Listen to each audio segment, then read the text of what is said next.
अस्सलामु अलैकुम फ्रेंड्स।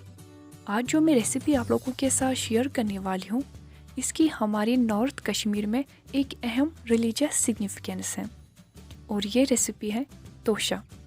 ये तोशा जो है ये एक नियाज होता है जो हम खुदा का शुक्र अदा करने के लिए करते हैं और इस तोशे को बनाने के लिए हम मौलवी साहब को बुलाते हैं जो इस तोशे को बनाते हैं और स्टार्टिंग से लेकर एंड तक के प्रोसेस तक तब तक कंटिन्यू इसके साथ दुरूद शरीफ भी पढ़ा जाता है। तो चलिए आज की वीडियो में आप लोगों के साथ शेयर करूंगी तोशे की रेसिपी और इसके लिए जो मुझे इंग्रेडिएंट्स चाहिए पहले हम वो देख लेंगे। तो इस रेसिपी को बनाने के लिए जो मैंने इंग्रेडिएंट्स लिए हैं वो कुछ इस तरह हैं।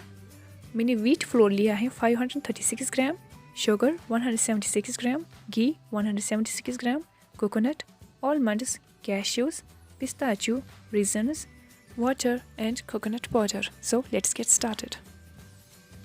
तो स्टार्ट करते हैं हम हमारा पहला स्टेप। तो मैंने लिया है यहाँ पर मैदा 536 ग्राम। तो इसे हम जैसे नॉर्मल आटा गूंद लेते हैं वैसे ही गूंद लेना है। अब अगर आप लोगों को तोशा नियाज के लिए बनाना है तो उसके लिए एग्जैक्ट मेजरमेंट होना चाहिए। तो उसके लिए लेना पड़ता है 1375 ग्राम मैदा, 341 ग्राम शुगर एंड 341 ग्राम घी।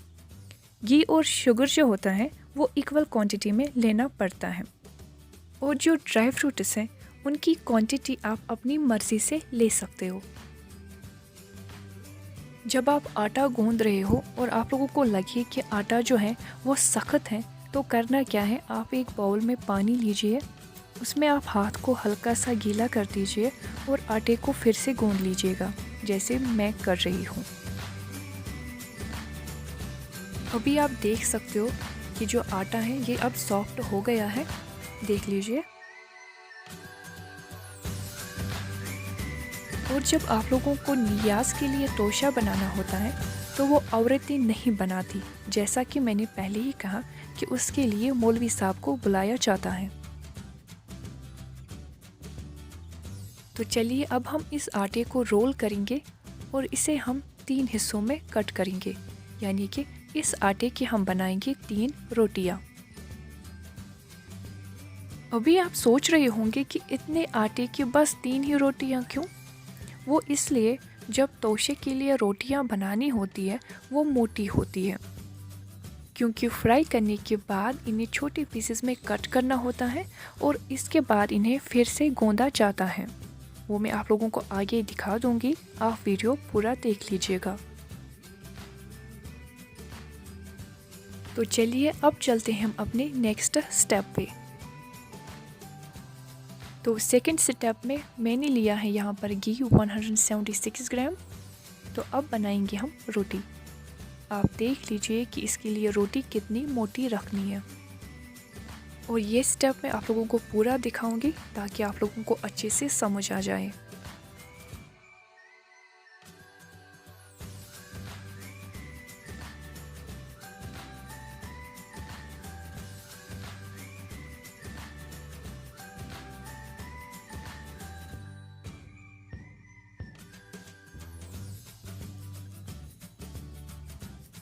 तो आप लोग देख लीजिए इतनी मोटी रखनी है इसे। तो अब डालेंगे हम इसे घी में। जब तक हमारी रोटी एक साइड से पक जाती है तब तक हम दूसरी रोटी भी बना देंगे।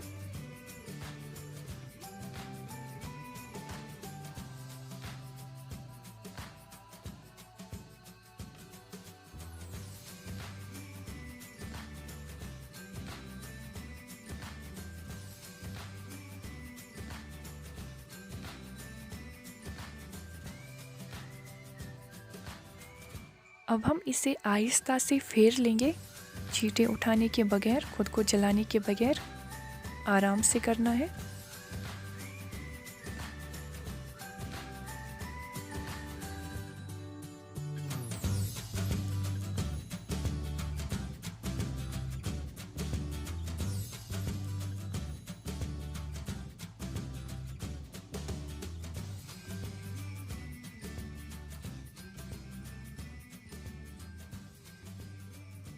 तो आप लोग देख लीजिए ऐसी फ्राई करनी है हमें रोटी को।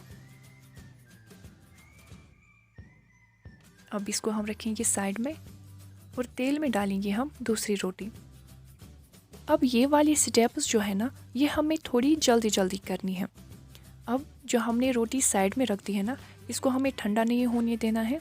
ऐसे ही गर्म जब होगी तो इसके छोटी छोटी पीसेस हमें करने हैं, क्योंकि हमें इसे गर्म होके ही फिर से गूंद लेना है। और अगर ये ठंडी हो गई तो उसके बाद इसे गूंद लेना बहुत ही ज़्यादा मुश्किल होगा। और आप देख सकते हो कि ये अंदर से भी अच्छे से पक गई है।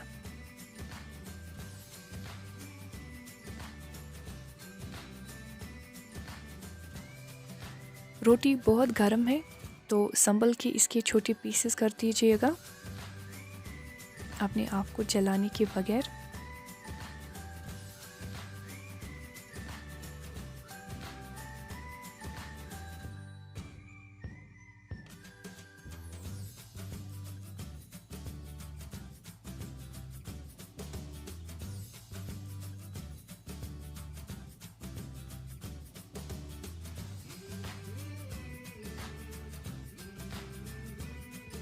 तो ये रहा, जैसे हमने पहली रोटी को छोटे पीसेस में कट कर दिया है, ऐसे ही हमें इस रोटी को भी कट करना है।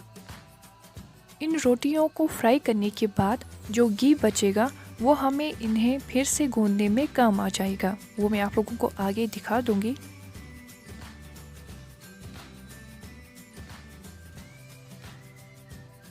तो लीजिए, ये वाला स्टेप हो गया कंप्लीट। अब चलते हैं हम अपने नेक्स्ट स्टेप पे। तो जिस बर्तन में मैंने आटा गूंद लिया था, मैं उसी में इन्हें वापस डाल रही हूँ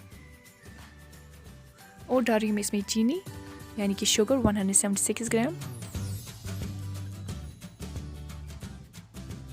तो अब हमें इसे फिर से गूंद लेना है। तो अब आप सोचोगे कि इसे फिर से कैसे गूंदा जाएगा और जो हमने इसमें चीनी डाली है वो कैसे गल जाएगी।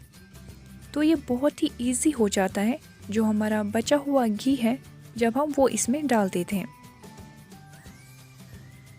और हमें इसे गूंदना भी जल्दी जल्दी ही है, यानी कि ये ठंडा नहीं होना चाहिए, क्योंकि अगर ये ठंडा हो गया तो इसे गूंदना फिर बहुत ही ज़्यादा मुश्किल हो जाता है।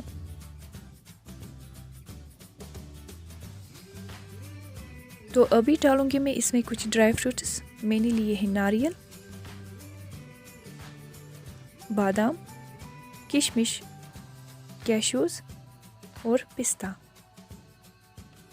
तो अब हमें इन सब चीज़ों को गूंद लेना है।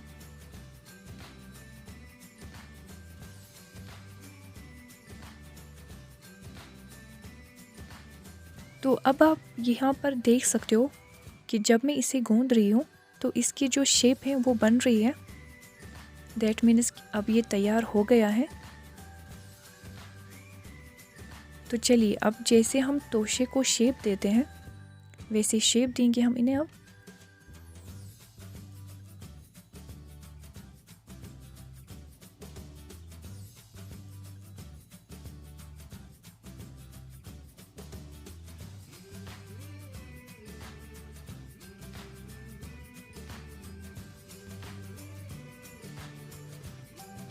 तो आप लोग देख लीजिए, ऐसी बनानी है हमें ये। और जब तोशा नियाज़ के लिए बनाया जाता है तो इससे सब में बांटा जाता है, चाहे रिश्तेदार हो, पड़ोसी हो या सड़क से चलते हुए लोग हो, सब में बांटा जाता है इसे।